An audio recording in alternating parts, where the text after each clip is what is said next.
So it's not just Israel. I've been active in all sorts of causes all my life, so they can't make that mud stick on me that I'm some sort of anti-Semitic whatever.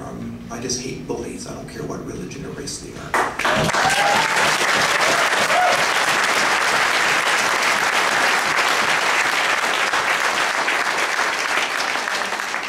As far as being brave or whatever, I wasn't supposed to be on the Mavi Marmara. I was on the Free Gaza ship, the Challenger 2. It was about a 70-foot yacht, just a 2-deck yacht, and my job was going to be pretty simple. I was supposed to stand in a passageway and let the Israelis push me over, and then I was supposed to allow the journalist on the upper deck to get a satellite link up fast enough to get the news out.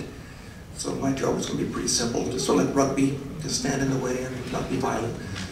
But what happened was our ship, and the Israelis have bragged about this, they sabotaged our ship, they said. And we lost our steering after leaving Crete. And we went through quite a bit of a storm with no steering, you can imagine. Steering with a double prop, basically. We took a terrible beating and split a seam in the front of our ship, started to take on water. No one's talked about this, that the Israelis basically, almost sunk our ship with 12 internationalists on board. They're bragging about it. It's something that's missed by the Canada West media. But luckily we got to the rendezvous point. Our ship wasn't seaworthy, and it was going to go into Cyprus. And we were going to miss the whole thing. And then the Mavi showed up, Mavi Marmara, and the Turkish people, they asked if they would take us on. And they were good enough to stop and open up the side hatch, and they took us all on board. There was about 12 internationalists. What's her name? Anne Wright, the colonel from the US, was with us, and 3 MPs from Germany, I think an MP from Norway. Quite a interesting mix and match of folks. And of note, they took us on board, immediately quarantined us on the Mavi, frisked us, searched our bags, and being a mechanic, I had a pocket knife in my bag, and that pocket knife was found and removed, and I guess tossed over the side. There was no weapons allowed on the ship, and they made sure of it. No booze. The film crew from Ira Lee, I think you've seen her film, she smuggled it out. Culturesofresistance.org. They had a little bit of booze in their bag, gone. They were studious in searching everything and frisking us down and explaining the rules of the ship and the non-violence on the ship. Anyway, so I wasn't supposed to be there. Nobody in Canada knew I was even on that ship when the attack happened. So, I can give you a quick rundown of where I was. I can tell you lots, but I was at the stern of the ship, about 10 feet from the windows at the stern, and then the open deck. And that's where the Israelis first started their assault. They were the first ones to shoot.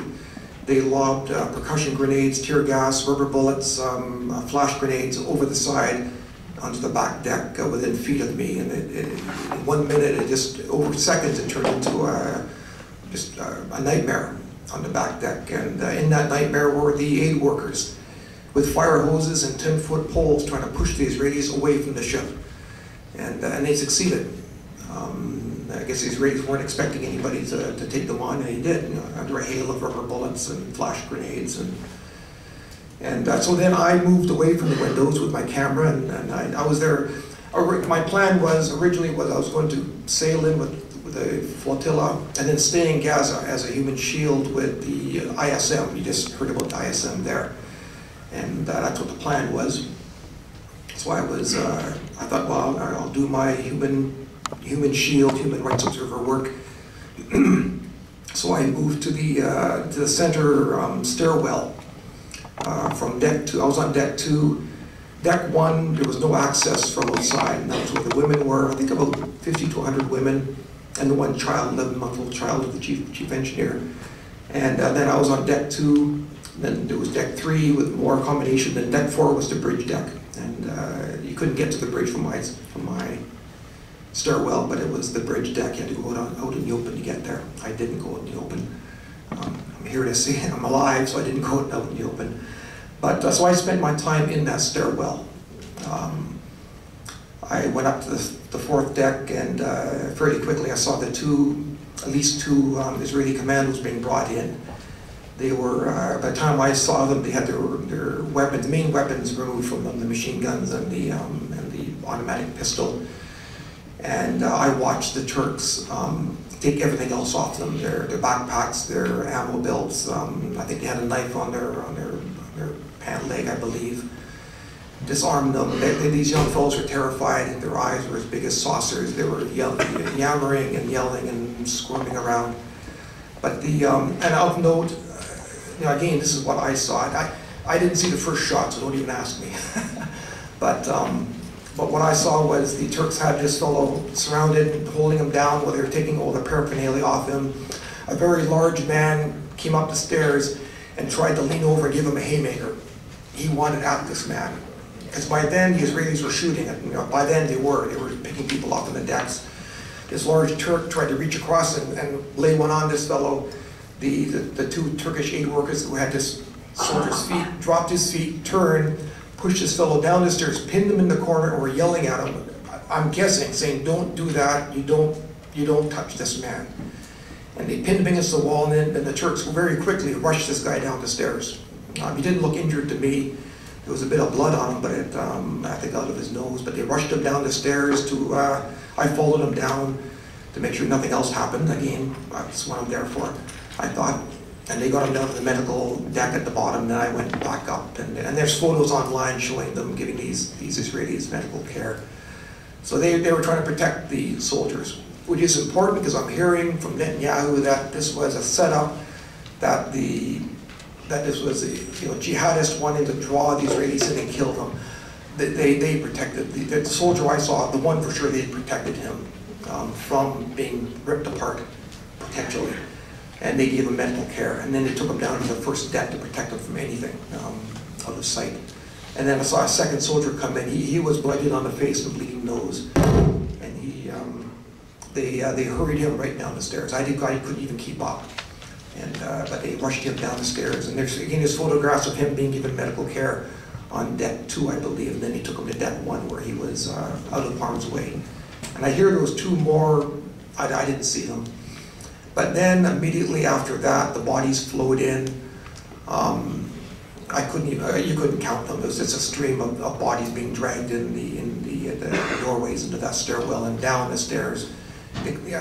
It's a cliche, blood dripping down the stairs. Well, it wasn't a cliche. There was blood dripping down the stairs. It was unbelievable, the amount of carnage and wounded bodies, and well, anyways, you can see the video. If you go to cultures with resistance.org, you'll see Yara, Lee's, and Sergio, the pair of them, what they managed to get out. It's amazing. I'm in there too, so there's proof I was in that stairwell. And I saw too. Again, the things I saw, it's my own eyes. 2 bodies with twin, double bullet holes in the sides of their heads. They had other wounds on their body, but they had 2 twin little shots in the side of the head. When I saw it, I thought execution immediately. I never said that until I got word that the Turks had proven it. And then I said it in my first press conference, that I saw execution-style shots to the head. What time was it that the Israelis got on the ship? I didn't check my watch, but I understand, again, if you watch the Al Jazeera, if you go to aljazeera.net, they got a film called A Voyage of Life and Death, this documentary, and they say, I think it's 10 after 4 in the morning. Interestingly, it was done, they invaded right in the middle of Muslim prayers. And I'm not an expert, but I'm told that nobody leave Muslim prayers. And the Israelis could see it through the windows. The ship was lit up like a football stadium. There was floodlights everywhere, nothing being hidden. And I guess, my guess is the Israelis knew that they don't leave Muslim prayers, and they invaded right in the middle of Muslim prayers. And the imams had to give special dispensation for people to simply stop and run to join in the resistance. So that's another little trick. And it seems from the media, they can actually read it as I flipped it through. And I'm hearing, again, Al Jazeera is reporting that it was a hit list. But that's simply what Al Jazeera is saying. And people are really upset about that. But again, that's just my, that's not me, that's not what I saw. That's what Al Jazeera saw Because I haven't actually seen it. I haven't seen the close-ups with it.